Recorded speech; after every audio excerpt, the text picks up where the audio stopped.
केंद्र की राज्यों से अपील, ब्लैक फंगस को महामारी घोषित करें, स्वास्थ्य मंत्रालय को दे हर मामले की रिपोर्ट। सीएम-डीएम की बैठक के बाद बोले प्रधानमंत्री नरेंद्र मोदी, गांवों में ज्यादा ध्यान देने की जरूरत, व्यवस्थाओं की निगरानी करें। लगातार दूसरी बार पिनरई विजयन ने ली केरल के मुख्यमंत्री पद की शपथ, पीएम मोदी ने दी बधाई। शामली में हुआ बड़ा हादसा, रुक रुक कर हो रही बारिश से भरभरा कर गिरा मकान, 3 मासूम बच्चों सहित मां की मलबे में दबने से मौत।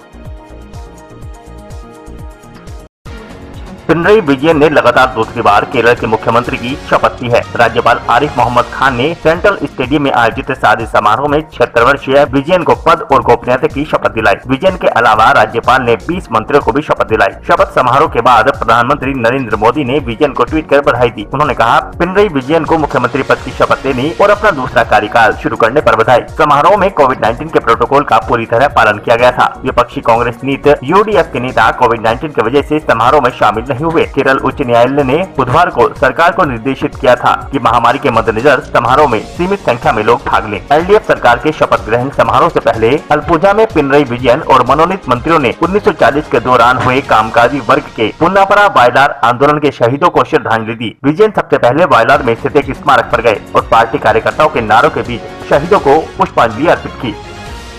देश में जानलेवा कोरोना वायरस की दूसरी लहर के बीच प्रधानमंत्री नरेंद्र मोदी ने आज 10 राज्यों के मुख्यमंत्री और इन राज्यों के 54 कलेक्टरों से बात की। बैठक में पीएम मोदी ने कहा कि महामारी जैसी आपदा के सामने सबसे ज्यादा अहमियत हमारी संवेदनशीलता और हमारे हौसले की ही होती है। इसी भावना से आपको जन जन तक पहुंचकर जैसे काम आप कर रहे हैं उन्हें और अधिक ताकत और अधिक पैमाने पर करते ही रहना है। हमें गाँव में ज्यादा ध्यान देने की जरूरत है। पीएम ने जिलाधिकारी से कहा कि व्यवस्थाओं की निगरानी करें। बैठक में पीएम मोदी ने कहा, आज परिस्थितियों ने आपको अपनी क्षमता की नई तरह से परीक्षा लेने का अवसर दिया है। अपने जिलों की छोटी से छोटी दिक्कतों को दूर करने के लिए पूरी संवेदनशीलता के साथ लोगों की समस्याओं का समाधान करने के लिए आपकी यही भावना आज काम आ रही है। जब फील्ड पर मौजूद लोगों से बातचीत होती है तो ऐसी अभूतपूर्व परिस्थितियों में निपटने में बहुत अधिक मदद मिलती है। बीते कुछ दिनों में ऐसे अनेक सुझाव मिले। अनेक जिलों में परिस्थिति के अनुसार कई इनोवेटिव तरीकों की भी जानकारी आप लोगों से मिली है। पीएम मोदी ने आगे कहा, पिछली महामारियां हो या फिर ये समय, हर महामारी में हमें एक बात सिखाई है। महामारी से डील करने के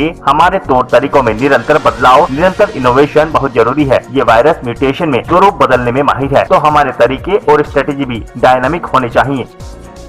शामली जनपद में बड़ा हादसा हुआ है। 3 मासूम बच्चों सहित मां की मलबे में दबने से मौत हो गई। हादसा मकान की छत गिरने से हुआ है। शामली में रुक रुक कर हो रही बारिश के चलते यह हादसा हुआ है। घटना उस समय की है जब पूरा परिवार मकान में सो रहा था। उसी दौरान अचानक भरभरा कर मकान की छत गिर पड़ी, जिसके बाद आसपास के लोग इकट्ठा हो गए और मलबे में दबे लोगों को बाहर निकाला गया। बताया जा रहा है कि पिता और एक पुत्र मामूली चोटिल हुए हैं। फिलहाल प्रशासनिक अधिकारी मौके पर पहुँच गए हैं और इस मामले की जानकारी कर रहे हैं। दरअसल यह पूरा मामला जनपद शामली के शहर कोतवाली क्षेत्र के मोहल्ला कलंदर शाह का है, जहां पर एक ही परिवार के 6 लोग मकान के भीतर सो रहे थे, जहां पर कच्ची मकान की छत भरभरा कर गिर पड़ी, जिसमें 4 बच्चों सहित मां की दर्दनाक मौत हो गई, जबकि पिता और एक पुत्र को मामूली चोटें आई हैं। हादसे की सूचना पर आसपास के लोगों व प्रशासनिक अधिकारियों में हड़कंप मच गया और आनंद फानन में सभी घटना स्थल पर दौड़ पड़े। मृतक मासूम बच्चों के नाम इरम, सुहेलो, चंदो और मां का नाम अफसाना बताया जा रहा है। घटना आज सुबह करीब 5 बजे की बताई जा रही है। शामली में पिछले एक दिन से रुक रुक कर बारिश हो रही थी और मकान की कच्ची छत होने से बारिश का सारा पानी जमा हो गया था और अचानक से मकान की छत भर भरा कर गिर पड़ी। फिलहाल 4 की मौत के बाद परिजनों और पड़ोसियों में गम का माहौल है।